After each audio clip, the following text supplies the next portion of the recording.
सच्ची सुंदरता। बहुत पुराने समय की बात है। एक बड़े से समुद्र के बीचों बीच एक छोटा सा सुंदर टापू था।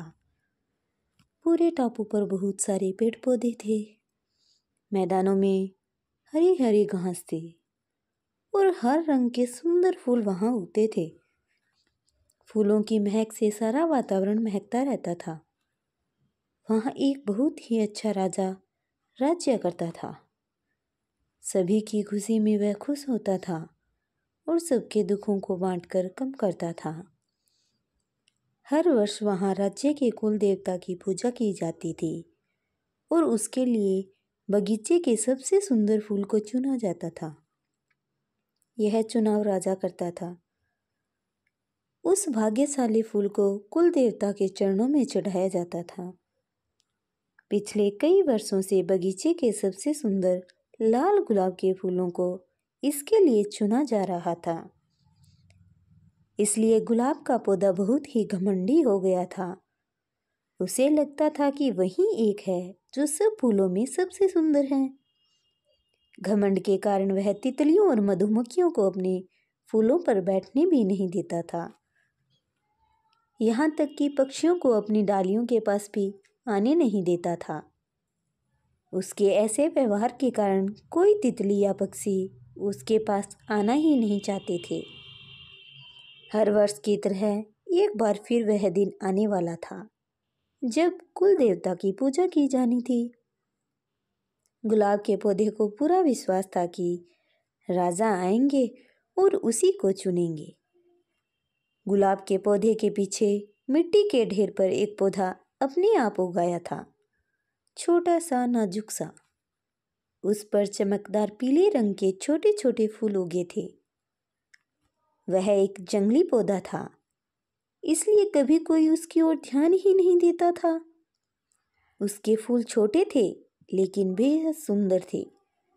घंटी के आकार के उन फूलों की पंखुड़ियां किनारों पर गहरे लाल रंग की थी।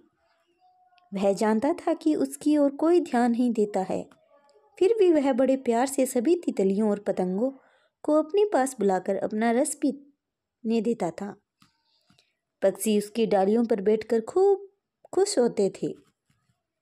यह सब देखकर पौधे को खुशी होती थी कि वह किसी के काम तो आ सका। और फिर वह दिन आया जब राजा बगीचे में फूल चुनने आया। माली उन्हें सीधा गुलाब के पौधे के पास ले गया। इस बार तो गुलाब और भी सुंदर और बड़े खिले हैं महाराज, वह बोला।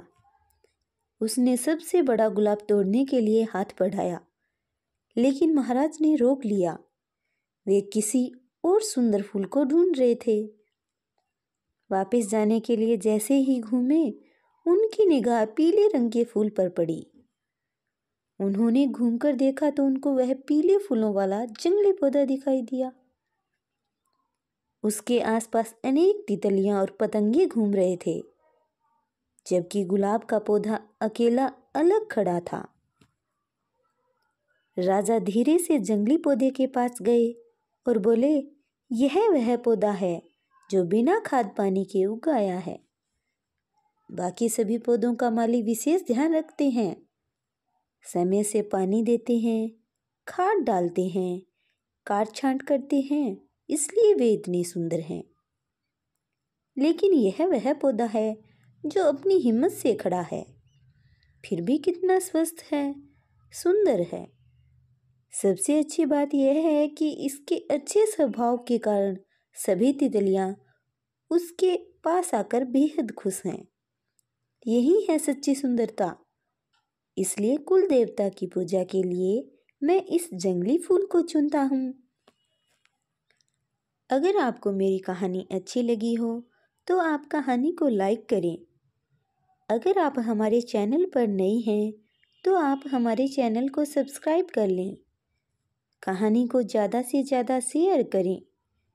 वीडियो पर कमेंट करके बताएं कि आपको कहानी कैसी लगी। बेल आइकन को प्रेस कर लें ताकि हर नई वीडियो की अपडेट आपको मिलती रहे। कहानी को अंत तक सुनने के लिए आपका बहुत बहुत धन्यवाद।